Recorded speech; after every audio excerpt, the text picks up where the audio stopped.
Squirrels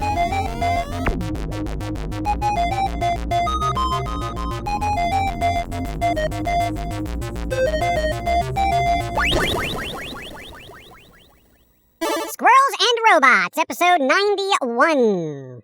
Thank you, Jeanette, Carinza, Chris, and John for the donations this week. It's super appreciated. Thank you, thank you. And thank you to everyone supporting that Pum'Kin guy on Twitch. Helping him helps us. Yeah, how does that work? I steals his monies while he's sleeping. Oh, wow, dude, that is cold. Hey, they live rent-free in the abandoned subway tunnels of New York, so their living expenses are minimal. None even. Spooky lady, she just drinks coffee, and Pum'Kin Man lives off of Halloween candy, so money's not needed there. Well, you know what? If they come looking for someone, I'm pointing my finger right at you, mate. I'm gonna be like, hey, was the one that did it? Because I don't want to deal with that creepy lady, right? Pointing is rude. Oh, God, just everyone stop. Come on. All right. Twitch had a massive data leak that pretty much let out a ton of info, which is supposedly encrypted, but you should probably change your passwords just in case. Thanks, Twitch. Boy, like 120 gigabytes of data, mate. Gigabytes, that is massive. Yep, it's always something. But Twitch wasn't the only platform to get wrecked this week, as Facebook was down for hours, as was Instagram, WhatsApp, and all those associated Facebooky-type things. What about Farmville? What? Farmville? Is it still working? On Facebook? I don't even think it's on there anymore. It hasn't been since December 31st, 2020, if I remember correctly. Oh my God! What happened to my crops? My crops! Yeah, whatever, dude. Look, honestly, when Facebook went down, I didn't even know it went down until after it was back up. I kind of don't spend a lot of time on there. I let people know what we do, and then we're out, you know? It's kind of the same here, mate. There's loads of misinfo, a lot of rank posts, and, it's just rather toxic in some sectors. Though I will say some Facebook groups are rather pleasant, though. Like Baby Metal on Facebook and, stuff like that. I'm part of the My Shoes Speak to Me in My Sleep group. It's a small group, just me and my shoes. Oh, God. Well, hopefully folks appreciated their forced downtime and had a good 6-hour break from social media stress. But, speaking of socials, TikTok. Yeah, don't get too excited, but we have a TikTok called Foamy The Squirrel Official. As of this podcast, we have a whole one video on there. That's it. But hey, it's more eyes, and apparently the Foamy The Squirrel hashtag has over 15 million views on TikTok. Yet, I have not seen one dime from people using our work, so good times. Maybe we got paid in exposure. No, we didn't. But maybe we'll get paid in crypto, not the cryptocurrency. No.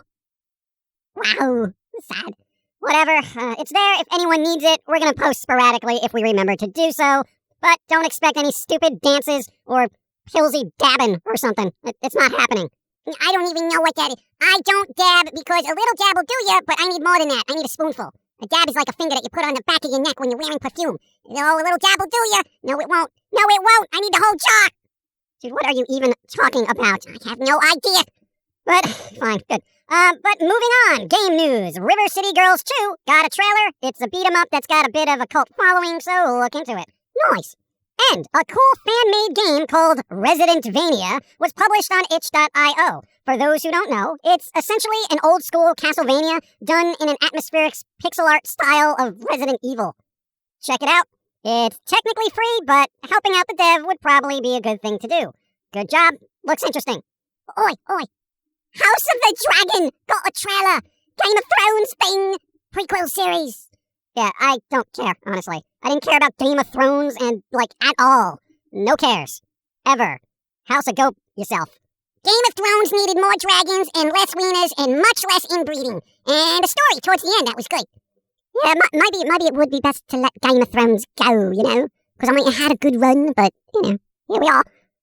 Yeah, tell that to the producers. There's still money to be made, so they're gonna keep making crap. But on the topic of movies and television, there's really not much going on. Netflix is churning out their usual originals, as are a bunch of other streaming services, all of which I don't care about. So I've been delving into older horror movies for the spooky holiday season. Like, shocker!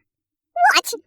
Yeah, shocker. It was, I think, a Wes Craven film, which is an absolutely terrible movie, even by B-movie standards. It's like about a serial killer who ends up getting the electric chair, but manages to somehow use electricity to hop around from body to body, seeking vengeance on the person who turned them in. It's all sorts of... What?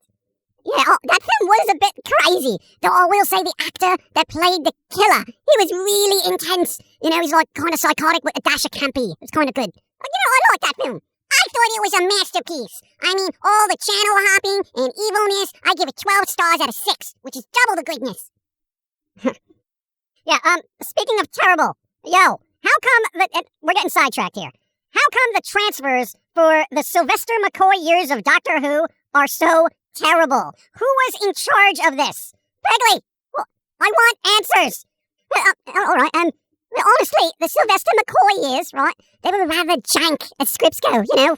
If you think back, weren't they, right? They're kind of weird. I mean, the 7th Doctor, right, only had a few decent episodes, and the rest seemed kind of like campy and weird, you know? Dude.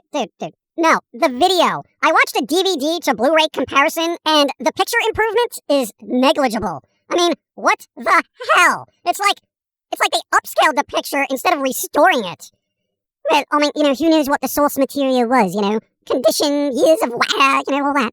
You know, I mean, it kind of just irks me when I see stuff like that. Well, I mean, Sylvester McCoy isn't really considered top-tier Doctor, you know? He's probably fairly low on the list, by comparison. Yeah, but I think he could have done better if he had better scripts to work with, because the personality of the 7th Doctor, for my taste, was really good.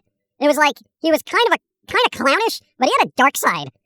Well, alright, true, but, you know, frankly, those last few seasons kind of tanked with viewership, you know, and it started as soon as Colin Baker took over, right? There were more networks popping up in the UK, more competition, and you know, by the time McCoy took over, right? I mean, Doctor Who was at an all-time low. You know, viewers kind of took it for granted because it was on for like 25 years already, maybe even more. So, you know, lower viewership, poor scripts, as you said, and, you know, test audiences did not like the Sylvester McCoy stories at all. Right, they were like, oh, this is terrible. So, all right, with all that in mind, they probably put little effort into remastering those episodes for that reason. You know, it's like, no one really likes this anyway, so whatever. Just put it out there, upscale it. I don't care. That's just sad.